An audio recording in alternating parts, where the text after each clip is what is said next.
Un mouton qui crache du feu en guise de logo, un nom d'agence Sismo, qui veut dire secousse en grec. Bienvenue dans l'univers d'Antoine Fenoglio et de Frédéric Lecourt, tous deux designers industriels. C'est à Milan que ces deux compères décident de monter leur propre affaire. 14 ans après, ils dessinent, ils créent et repensent des objets du quotidien. Découvrez l'itinéraire d'un duo inséparable, passionné, décalé, un brin secoué. Attachez vos ceintures.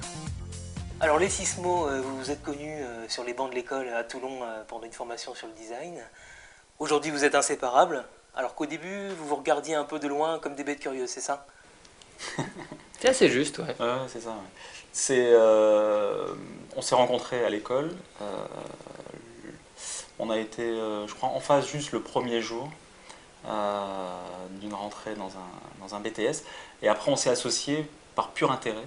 On en a parlé seulement quelques années après sur les raisons profondes qui ont fait qu'on s'est rapprochés pour bosser ensemble. Et c'est réellement à la fois une complémentarité de mode de pensée et en même temps une grande distance d'univers culturel, d'univers d'intérêt. Donc c'est à Milan que vous avez monté votre société Sismo. Est-ce que quand vous vous êtes revus donc à Milan, ça a mis du temps à se dessiner ou ça a été évident tout de suite pour vous?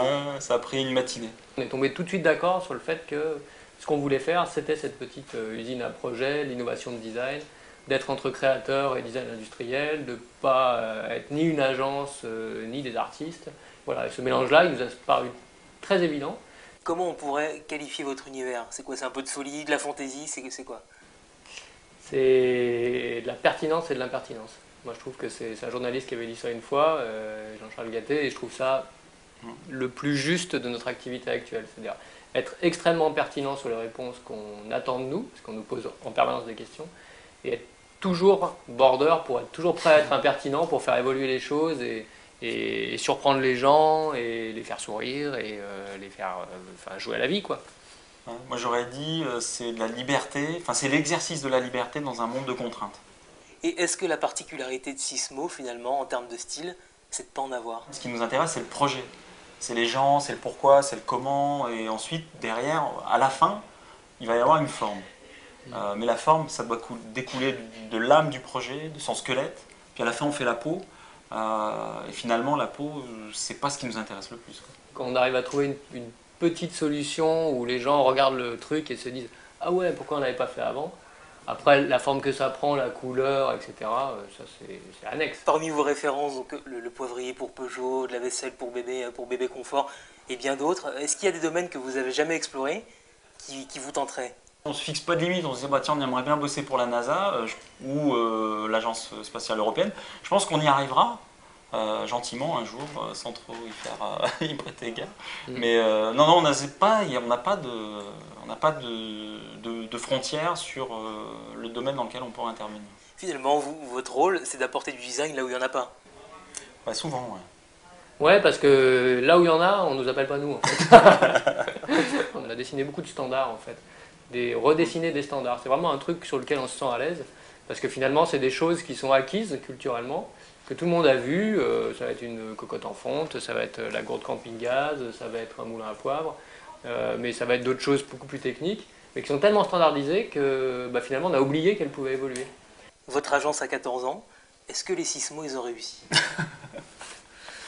Non, parce que on n'a pas d'objectif. D'ailleurs, c'est pour ça que j'ai l'impression que rien ne nous arrête, c'est que on ne s'est pas fixé un objectif à atteindre. D'ailleurs, c'est pas le moteur qui nous fait avancer. La notion de réussite, on ne s'est jamais posé la question. Nous, on a toujours l'impression que tous les ans, on se dit ça y est, on commence. Je pense qu'à partir du moment où on se dira quand on aura fait ça, on aura réussi, je pense que ce sera fini, quoi. Lequel de vous deux est le plus bosseur? C'est l'autre. Non, on est tous les deux très feignants. Du coup, on travaille vite et de manière la plus efficace pour avoir le plus de temps pour voir des choses, rigoler, s'enrichir. Enfin, même, on n'a pas l'impression de bosser. La plus grande qualité de l'autre? La plus grande qualité de l'autre, je sais pas. Le respect de l'autre, non? Ouais, je pense. Le respect de la liberté de l'autre, je crois que c'est fondamental, ça. Ah ouais. C'est la base, ouais. Oui, oui, enfin, où je fais une connerie et puis un client appelle, c'est Antoine qui décroche, il va assumer pour moi. Et le plus gros défaut de l'autre, s'il y avait quelque chose à changer chez l'autre, ce serait quoi? Je pense qu'on est tous les deux des têtes de mule. Ouais. Tenace, mais non, c'est pas un défaut. Si. Susceptible. Enfin, un designer, quoi. Et pour finir, finalement, vous êtes un peu comme les deux doigts de la main. Dans 10 ans, les Sismo, ils seront toujours ensemble? Probablement, pas sûr qu'on fasse encore du design, mais des projets sûrement, probablement. Ouais.